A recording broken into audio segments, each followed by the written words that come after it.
స్వాగతం. బులెటిన్ల ముందుగా హెడ్లైన్స్ చూద్దాం. సైబర్ సెక్యూరిటీ సదస్సులో పాల్గొన్న సీఎం. సైబర్ నేరాలను అరికట్టడంలో తెలంగాణ ముందుందన్న రేవంత్ రెడ్డి. చంద్రబాబు కక్షపూరిత చర్యల్లో భాగమే వల్లభనేని వంశీ అరెస్టు. బాబుకు ఎదురు తిరిగితే అరెస్టులు చేయిస్తాడంటూ జగన్ విమర్శలు. లింగమంతుల స్వామి జాతరకు ఎమ్మెల్సీ కవిత. బోనమెత్తి స్వామికి మొక్కుల చెల్లింపు. రాష్ట్ర పర్యాటక అభివృద్ధి కోసం ఢిల్లీ వెళ్లిన మంత్రి కందుల. పెట్టుబడులే లక్ష్యంగా SATTE 2025 విస్తరించనున్న దుర్గేష్. హైదరాబాద్ HECC వేదికగా జరుగుతున్నటువంటి సైబర్ సెక్యూరిటీ సదస్సులో పాల్గొన్నారు ముఖ్యమంత్రి రేవంత్ రెడ్డి. రేవంత్ రెడ్డి మాట్లాడుతూ సైబర్ నేరాలను నియంత్రించడంలోని తెలంగాణ అందరికంటే ముందుందని అన్నారు.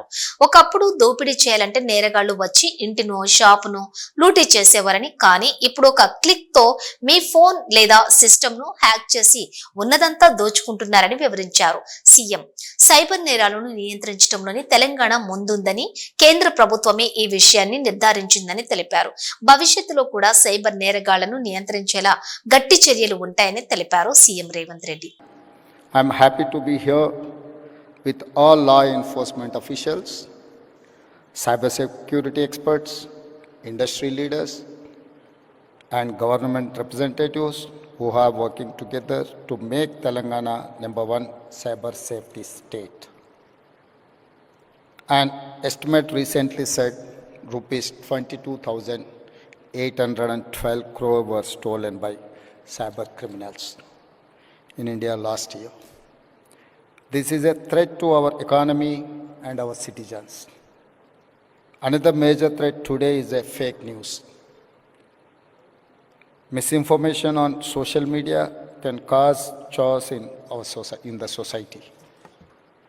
My government is committed to working with experts, IT firms, and allocate all resources to build an ecosystem for cyber security solutions. We have to make Telangana a secure business hub. I request everyone to share this number 1930. It's a 24/7 cyber helpline. Once again, 1930. It's a 24/7 cyber helpline. Telangana is one of few states with a fully operational cyber security bureau and a dedicated cybercrime helpline to protect citizens. We launched 7 new specialized cybercrime police stations in last year. I congratulate the DGP and Director of Cyber Bureau for creating these facilities. I congratulate DG CSB team for organizing this event, which will enable collaboration between police, academia, and experts. Let us work together to make Telangana a cyber safe state. మిత్రులారా, ఈరోజు ఈ కార్యక్రమం అత్యంత కీలకమైన కార్యక్రమం. ప్రపంచంలో నేరాల రూపు విధానం చాలా వేగంగా మారుతుంది. ఈ వేగంగా మారే విధానంలో మన యొక్క పరిపాలన విధానాలను మార్చుకొని సమాజంలో వస్తున్న సవాళ్ళను ఎదుర్కోవడానికి అవసరమైన అన్ని ప్రణాళికలు మనం సిద్ధం చేసుకోవాలి. ఒకప్పుడు దేశంలో కానీ ప్రపంచంలో కానీ తీవ్రమైన నేరాలు, మర్డర్, రేప్ని మనం అత్యంత తీవ్రమైన నేరంగా చూసేది. అదేవిధంగా దోపిడీలు చేయాలి అంటే నేరగాళ్ళు మన ఇంటికి రావాలి, మన తలుపులో మన కిటికీలో బద్దలు కొట్టాలి, మన ఇంట్లోకి రావాలి, మన త్రిజోరీని పగలగొట్టి తీసుకెళ్ళాలి. కానీ ఈరోజు త్రిజోరీ ఆర్ ట్రెజరీ అనే పదానికే డెఫినేషన్ మారింది. ఈరోజు మన త్రిజోరీ, మన ట్రెజరీ మన కంప్యూటర్ లేకపోతే మన మొబైల్. సో మన కంప్యూటర్ని, మన మొబైల్ని మన ఇంటికి వచ్చి ఎత్తుకెళ్లాల్సిన పని లేదు. వాళ్ళు ఎక్కడున్నా కూడా they can enter into your computer or otherwise your mobile. మీ ట్రెజరీలో ఉన్న ఎలాంటి ఖజానానైనా దొంగతనం చేయడానికి నవడేస్ సైబర్ క్రైమ్ అనేది ఈ నేరాల రూపు మారింది.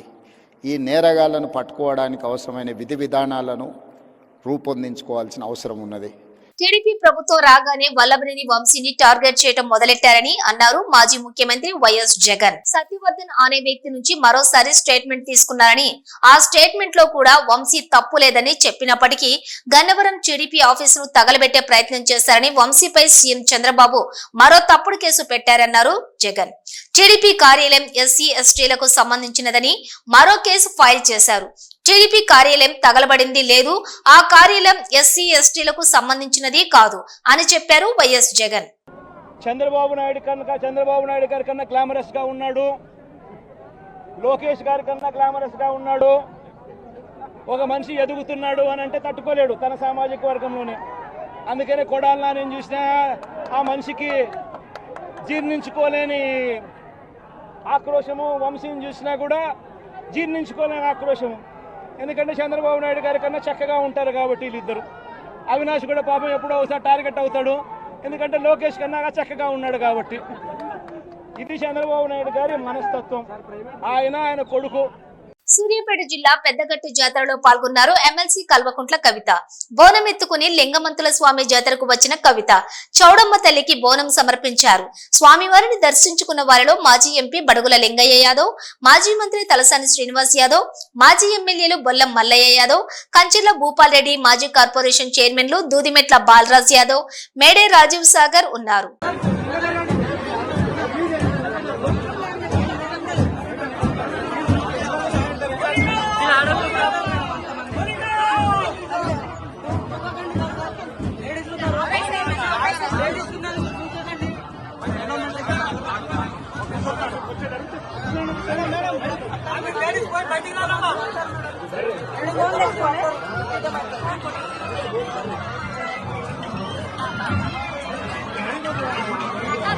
న్యూఢిల్లీ పర్యటనలో రాష్ట్ర పర్యాటక, సాంస్కృతిక, సినిమాటోగ్రఫీ మంత్రి కందుల దుర్గేష్ పర్యాటక రంగంలోని పెట్టుబడుల ఆకర్షణ కోసం న్యూఢిల్లీ వెళ్లారు. ఆంధ్రప్రదేశ్ పర్యాటక, సాంస్కృతిక, సినిమాటోగ్రఫీ, ఫోటోగ్రఫీ శాఖ మంత్రి దుర్గేష్ రేపు ద్వారకా ఢిల్లీలోని యశోభూమిలోని జరిగే south Asia leading travel and tourism exhibition 2025 ప్రారంభోత్సవంలోని పాల్గొననున్నారు.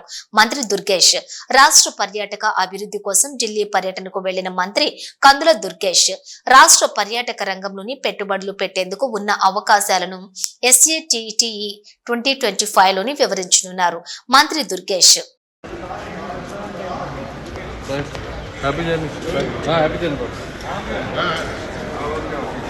తెలంగాణలో ఇప్పుడు అందరూ బీజేపీ వైపు చూస్తున్నారని, బీజేపీతోనే అభివృద్ధి సాధ్యమని చేవెళ్ల ఎంపీ కొండ విశ్వేశ్వరరెడ్డి అన్నారు. సిద్దిపేట జిల్లా కేంద్రంలోని ఓ ప్రైవేట్ ఫంక్షన్ హాల్లో బీజేపీ ఏర్పాటు చేసిన మీడియా సమావేశంలో ఎంపీ పాల్గొని మాట్లాడారు. ఎమ్మెల్సీ ఎన్నికలతోనే తెలంగాణలో బీజేపీ గెలుపు ప్రారంభిస్తుందని, రాబోయే రోజుల్లోనే బీజేపీ అధికారంలోకి వస్తుందని ధీమా వ్యక్తం చేశారు. ఈ నెల 27వ తేదీన జరిగే పట్టభద్రుల ఉపాధ్యాయ ఎమ్మెల్సీ ఎన్నికల్లో బీజేపీ గెలుపు ఖాయమని అన్నారు. విద్యావంతులందరినీ, గ్రాడ్యుయేట్స్ను, టీచర్స్ని అందరినీ మీ ద్వారా ఓట్లు అడుగుతందుకు వచ్చినాం. కానీ కేవలం రాజకీయాల ఏదో పోస్ట్ వస్తుంది, ఒక సీట్ వస్తుంది అని కాదు.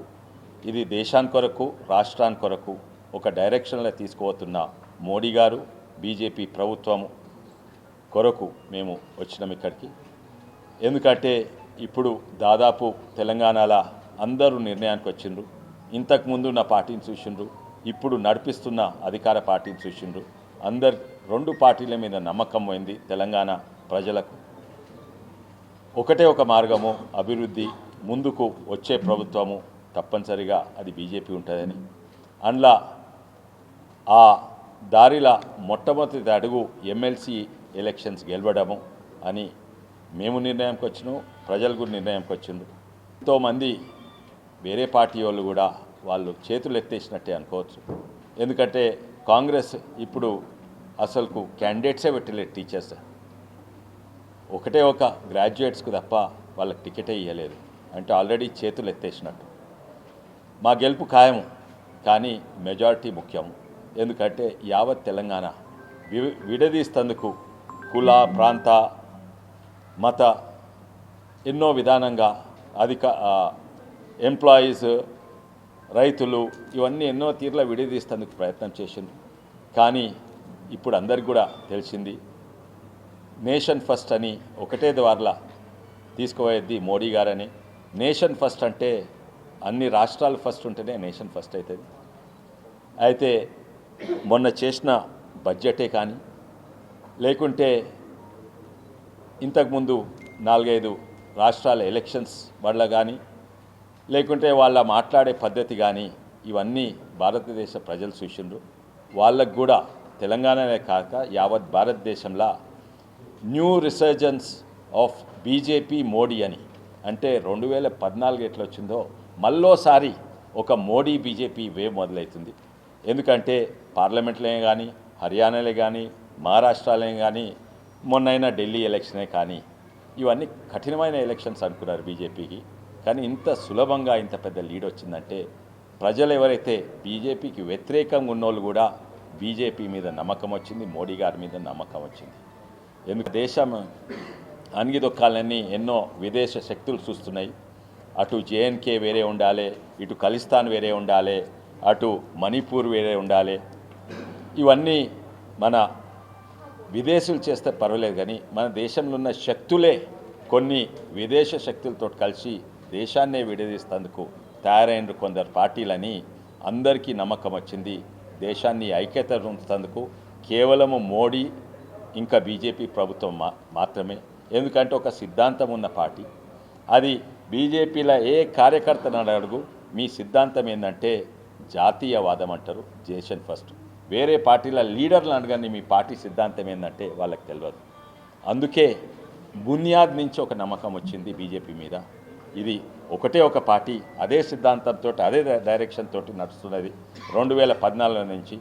ఆ డైరెక్షన్లోనే ఇంకో అడుగు ఈ మొన్నైన బడ్జెట్. ఎందుకంటే బీఆర్ఎస్ పార్టీ మైనార్టీ ఆధ్వర్యంలో కేసీఆర్ జన్మదిన వేడుకలు బీఆర్ఎస్ పార్టీ మైనార్టీ సీనియర్ నాయకులు సయ్యద్ నయీం ఆధ్వర్యంలో తెలంగాణ ఉద్యమ సారథి కేసీఆర్ జన్మదిన వేడుకలను ఘనంగా నిర్వహించారు. కరీంనగర్లోని హౌసింగ్ బోర్డు కాలనీ అనాథాశ్రమంలో కేక్ కటింగ్ చేసి పండ్లు పంపిణీ కార్యక్రమాన్ని నిర్వహించారు. ఈ కార్యక్రమానికి కరీంనగర్ జిల్లా అధ్యక్షులు జివి రామకృష్ణరావు, బీఆర్ఎస్ పార్టీ నగర అధ్యక్షులు చెల్లా హరీష్ శంకర్, నారదాసు లక్ష్మణరావు, చీటి రాజేంద్రరావు, కలర్ సతా, అలాగే కర్ర సూరి, శ్యామ్, శ్రీనివాస్, ఇమ్రాన్ హాజరయ్యారు. ఈ కార్యక్రమంలోని నహీద్ ఇస్మాయిల్, సయ్యద్ మౌలానా, ముబీన్ అక్బర్, సయ్యద్ అమోముద్దీన్, సయ్యద్ ఇలియాస్, సయ్యద్ తగ్గీర్ భాస్కర్, వహీద్, ఫహీం, ఉమర్, హాజీభాయ్, ఆరిఫ్, మొయినుద్దీన్, సయ్యద్ ఆసిఫ్, సైడ్, బీఆర్ఎస్ పార్టీ నాయకులు, కార్యకర్తలు పాల్గొన్నారు. సయ్యద్ నయీం, టీఆర్ఎస్ మలిదశ ఉద్యమకారులు, సీనియర్ నాయకులు అందరికీ నమస్కారములు. ఈరోజు మా ప్రియతమైన నాయకులు, అదేవిధంగా తెలంగాణ రాష్ట్ర సాధకులు, తెలంగాణ రాష్ట్ర ప్రదాత, అభివృద్ధి ప్రదాత, తెలంగాణ రాష్ట్ర తొలి ముఖ్యమంత్రి గౌరవనీయులు పెద్దలు శ్రీ కేసీఆర్ గారు ఇవాళ జన్మదినం ఉన్నది. ఈ శుభ సందర్భంగా మేము కరీంనగర్ బీఆర్ఎస్ మైనార్టీ సీనియర్ నాయకుల పక్షాన మేము కేసీఆర్ గారికి హృదయపూర్వక జన్మదిన శుభాకాంక్షలు తెలియజేస్తున్నాము. అదేవిధంగా కేసీఆర్ గారు మంచి ఆయు ఆరోగ్యాలతో నిండు నూరేళ్లు సుఖ సంతోషాలతో జీవించాలని మేము హృదయపూర్వక దేవునితో కోరుచున్నాము. అదేవిధంగా ఈరోజు మైనార్టీ పక్షాన మేము కరీంనగర్లోని అనాథాశ్రమంలో కరీంనగర్ హౌసింగ్ బోర్డ్ కాలనీలో గల అనాథాశ్రమంలో కేక్ కట్ చేసి కేసీఆర్ గారి పేరు మీద ఫ్రూట్స్ మేము పంపిణీ చేయడం జరిగింది. ఈ కార్యక్రమానికి ముఖ్య అతిథిగా కరీంనగర్ జిల్లా బీఆర్ఎస్ అధ్యక్షులు జివి రామకృష్ణరావు గారు, అదేవిధంగా నగర అధ్యక్షులు చల్లశంకర్ గారు, మరియు అదేవిధంగా కరీంనగర్ మాజీ ఎమ్మెల్సీ నారదాసు గారు, మరియు మా మిత్రులు సుడా డైరెక్టర్ శ్యామ్ గారు, అదేవిధంగా సీనియర్ నాయకులు ఇమ్రాన్ గారు, మరియు తదితరులు అందరూ ఇక్కడ పాల్గొనడం జరిగింది. మిత్రులారా, కేసీఆర్ గారు ఒక చరిత్ర. కేసీఆర్ గారు అంటే మనం చూడవచ్చు, కేసీఆర్ గారు గతంలో తెలంగాణ కోసం టీఆర్ఎస్ పార్టీ స్థాపించి తెలంగాణ ఉద్యమం 14 సంవత్సరాలు చేసి తెలంగాణ సాధించారు. అదేవిధంగా 2 సార్లు సీఎంగా ఉండి తెలంగాణకు అనేక రంగాల అభివృద్ధి చేసినారు. ఈరోజు జనాలు మళ్ళీ కేసీఆర్ గారు సీఎం కావాలని అంటున్నారు. ఎందుకంటే అది అభివృద్ధి చేసినారు కాబట్టి. ఒక మిషన్ కాకతీయ ఒక పథకం కింద ప్రతి ఊర్లో ప్రతి చెరువు నింపి సాగునీరు అందించారు. అదేవిధంగా మిషన్ భగీరథ కింద ప్రతి ఇంటికి నీరు అందించారు. అసలు ఎన్నో కార్యక్రమాలు పట్టణ ప్రగతి అని పల్లె ప్రగతి అని. కేంద్రం ప్రభుత్వం బడ్జెట్ కేటాయింపుల్లో కరీంనగర్ జిల్లాకు తీవ్ర అన్యాయం చేసిందని, కేంద్ర బడ్జెట్ కార్పొరేట్ శక్తులకు ఆదాని అంబానీలకు అనుకూలంగా ఉందని CPM, CPI, CPIML new mass line జిల్లా కార్యదర్శులు మిల్కూరి వాసుదేవరెడ్డి, సిపిఐ నగర కార్యదర్శులు కసిరెడ్డి సురేందర్ రెడ్డి, జూపాక శ్రీనివాసులు విమర్శించారు. పార్టీ కేంద్ర కమిటీ పిలుపు మేరకు కేంద్ర ప్రభుత్వం ప్రజా వ్యతిరేక బడ్జెట్ కు నిరసనగా వామపక్ష పార్టీలు జిల్లా కమిటీల ఆధ్వర్యంలో తెలంగాణ చౌరస్తాలో నిరసన కార్యక్రమాన్ని నిర్వహించారు. ఈ సందర్భంగా కేంద్ర ప్రభుత్వానికి వ్యతిరేకంగా నినాదాలు చేశారు. వ్యవసాయ రంగానికి ఉపాధి హామీ పథకానికి నిధుల కోత విధించారన్నారు. ప్రభుత్వ సంస్థలను నిర్వీర్యం చేసి ప్రైవేటీకరణకు పెద్దపీట వేయాలని కేంద్రం చూస్తోందన్నారు. రైతులకు ఆహార రంగాలకు ఇచ్చే సబ్సిడీలో సైతం కోత పెట్టారని, భీమా రంగాన్ని ప్రైవేటీకరణ చేయాలని చూస్తోందన్నారు. ఉపాధి హామీ పథకాన్ని నిర్వీర్యం చేస్తోందన్నారు. తెలంగాణ నుంచి 8 మంది బీజేపీ ఎంపీలు, 2 కేంద్ర మంత్రులు ఉన్నా తెలంగాణకు చేసింది ఏమీ లేదని, రాష్ట్రానికి ఒక్క రూపాయి కూడా తేలేని అసమర్థులన్నారు. ఇక్కడ నుంచి ఎన్నికైన బీజేపీ ఎంపీ బండి సంజయ్ కేంద్ర మంత్రిగా ఉన్నప్పటికీ జిల్లాకు నిధులు తీసుకురావడంలో పూర్తిగా విఫలమైందన్నారు. తక్షణమే నిధులు తెస్తారా లేక రాజీనామా చేస్తారా ఆలోచించుకోవాల్సిన అవసరం ఉందన్నారు. ఈ నిరసన కార్యక్రమంలోని సిపిఎం పార్టీ జిల్లా కార్యదర్శి వర్గ సభ్యులు గుడికందుల సత్యం, జిల్లా కమిటీ సభ్యులు యు శ్రీనివాస్, ఎస్ సంపత్, ఎడ్ల రమేష్, కోనేటి నాగమణి, జి రాజేశం, పైడిపల్లి రాజు తదితరులు పాల్గొన్నారు. ఉత్పాదక రంగమైనటువంటి ముఖ్యంగా వ్యవసాయ రంగానికి కూడా నిధులు కోత విధించారు. ఎరువుల సబ్సిడీలో కోత విధించారు. అట్లాగే యువకులకు ఇలా పెద్ద ఎత్తున యువత నిరాశ నిస్పృహలో ఉంది. యువకులకు పరిశ్రమల్లో కానీ ఉద్యోగ అవకాశాల బడ్జెట్లో ఈ బడ్జెట్లో ఎలాంటి చూపటి పరిస్థితి ఉంది.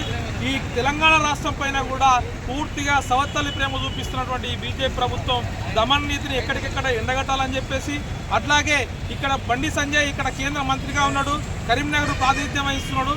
ఈ కరీంనగర్లో ట్రిపుల్ కానీ ఐఐఎం కానీ అట్లాగే కొత్తపల్లి మనోహరాబాద్ కానీ కరీంనగర్ టు కాజీపేట రైల్వే లైన్లకు నిధులు తీసుకురావడంలో పూర్తిగా వైఫల్యం చెందాడు.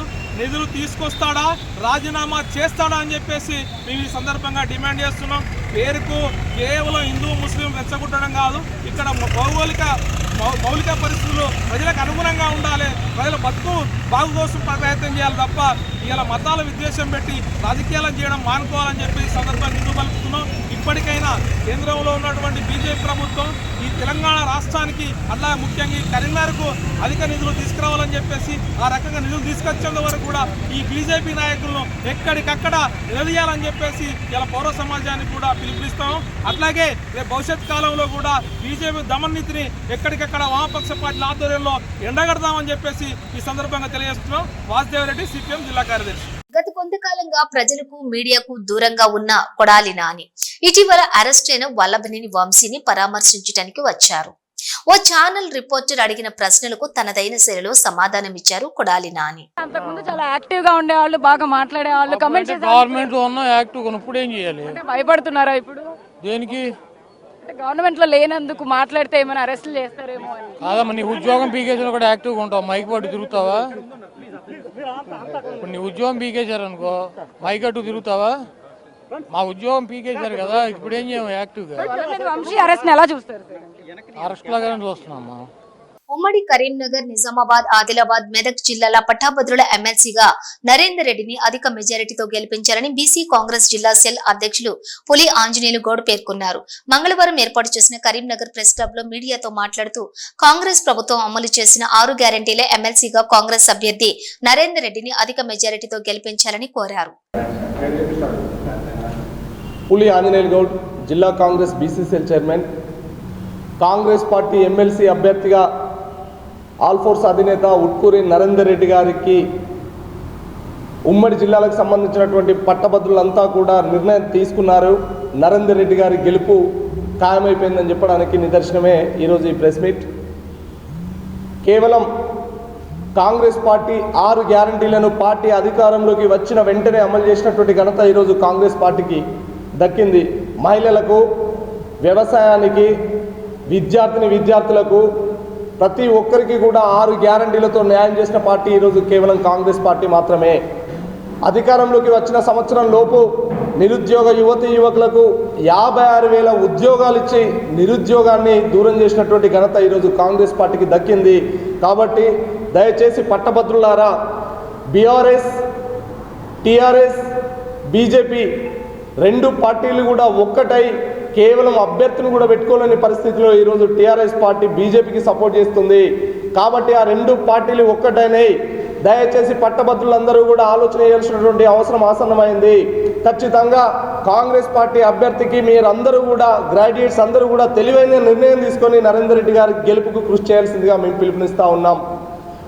బీసీలకు సంబంధించినటువంటి పార్టీ కాంగ్రెస్ పార్టీ అధికారంలోకి వచ్చిన వెంటనే మంత్రి పొన్నం ప్రభాకర్ గారు, ముఖ్యమంత్రి రేవంత్ రెడ్డి గారి ఆధ్వర్యంలో బీసీ కులగణన చేసి చారిత్రాత్మక నిర్ణయం తీసుకొని బీసీలకు సంబంధించినటువంటి అంశం మీద స్పష్టమైనటువంటి వైఖరితో ఉందని చెప్పడానికి మొన్న జరిగినటువంటి అసెంబ్లీలో తీర్మానం కానీ, అదే సబ్ కమిటీ కానీ, దేశం మొత్తం లోపల 28 రాష్ట్రాల్లో బీసీలకు సంబంధించినటువంటి తెలంగాణ రాష్ట్రంలో కాంగ్రెస్ పార్టీ మాత్రమే అభ్యున్నతికి తోడ్పడుతుందని చెప్పడానికి నిదర్శనం కాంగ్రెస్ పార్టీ. అదేవిధంగా ఒక చిన్న స్థాయి నుండి ఈరోజు ఆల్ఫోర్స్ విద్యా సంస్థలనే ఉత్తర తెలంగాణలోనే తలమానికం చేసి దేశానికి పరిచయం చేసినటువంటి వ్యక్తి నరేందర్ రెడ్డి గారు. ఎడ్యుకేషన్ మీద ఆయన చేస్తున్నటువంటి కృషిని కూడా గ్రాడ్యుయేట్స్ అందరూ కూడా గమనించాల్సినటువంటి అవసరం ఉంది. కాబట్టి ఏ పార్టీని నమ్మకండి. కాంగ్రెస్ పార్టీ మాట ఇచ్చిందంటే నిలబెట్టుకునే పార్టీ. రేపు రాబోయే రోజుల్లో స్థానిక సంస్థలు కానీ, అదేవిధంగా ముందుకెళ్ళినప్పుడు అభివృద్ధి మీద కూడా కానీ ఎమ్మెల్సీ ఎన్నికల్లో మనకు నరేందర్ రెడ్డి గారి గెలుపు అత్యవసరమైనటువంటి సమయం ఆసన్నమైంది. కాబట్టి గ్రాడ్యుయేట్లు అందరూ కూడా నరేందర్ రెడ్డి గారికి వెన్నుదన్నుగా ఉండి కాంగ్రెస్ పార్టీ యొక్క నిర్ణయాన్ని స్వాగతించాలని ఈ సందర్భంగా తెలియజేస్తున్నాం. కాబట్టి బీఆర్ఎస్, బీజేపీ నాయకులను గ్రామాల్లోకి రాకుండా ఎక్కడికక్కడగా పట్టభద్రులందరూ కూడా నిలదీయాల్సినటువంటి అవసరం ఆసన్నమైంది. రాబోయే రోజుల్లో కాంగ్రెస్ పార్టీ తీసుకునే నిర్ణయాల్లో భాగస్వామ్యం కావడానికి బీసీలందరూ కూడా ముందుకొచ్చి, ముఖ్యంగా బీసీ గ్రాడ్యుయేట్స్ కానీ ఒకటే స్పష్టంగా చెప్పదలుచుకుంటున్నా, బీసీలకు సంబంధించినటువంటి పార్టీ ఏదంటే కేవలం కాంగ్రెస్ పార్టీ మాత్రమే.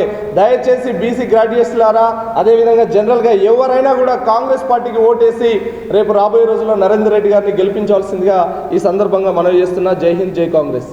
పెద్దపల్లి కలెక్టరేట్ లోని శ్రీ వెంకటేశ్వర స్వామి బ్రహ్మోత్సవాల్లో భాగంగా నిన్న రాత్రి శోభాయాత్ర నిర్వహించారు. విద్యుత్ దీపాల వెలుగుల్లో మహిళలు కోలాటం, కళాకారులతోటి వెంకటేశ్వర స్వామి, మహిషి, పంజూరిలో వేషధారణతోటి కళాకారులందరినీ కూడా ఆకట్టుకున్నారు. ఆలయ కమిటీ చైర్మన్ బొంకూరి శంకర్ ఆధ్వర్యంలో నిర్వహించిన ఈ శోభాయాత్ర కలెక్టరేట్ నుండి జిల్లా కేంద్రంలో జెండా కమాన్ విధుల గుండా కొనసాగింది. ఈ యాత్రలోని భక్తి గీతాలు, కళాకారుల విన్యాసాలతో సాగింది.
మరోసారి సైబర్ సెక్యూరిటీ సదస్సులో పాల్గొన్న సీఎం. సైబర్ నేరాలను అరికట్టడంలో తెలంగాణ ముందుందన్న రేవంత్ రెడ్డి. చంద్రబాబు కక్షపూరిత చర్యల్లో భాగమే వల్లభనేని వంశీ అరెస్టు. బాబుకు ఎదురు తిరిగితే అరెస్టులు చేయిస్తాడంటూ జగన్ విమర్శలు. లింగమంతుల స్వామి జాతరకు ఎమ్మెల్సీ కవిత. బోనమెత్తి స్వామికి మొక్కుల చెల్లింపు. రాష్ట్ర పర్యాటక అభివృద్ధి కోసం ఢిల్లీ వెళ్లిన మంత్రి కందుల. పెట్టుబడులే లక్ష్యంగా SATTE 2025 విస్తరించనున్న దుర్గేష్. ఇవి బులెటిన్ డీటెయిల్స్. చూస్తూనే ఉండండి న్యూస్.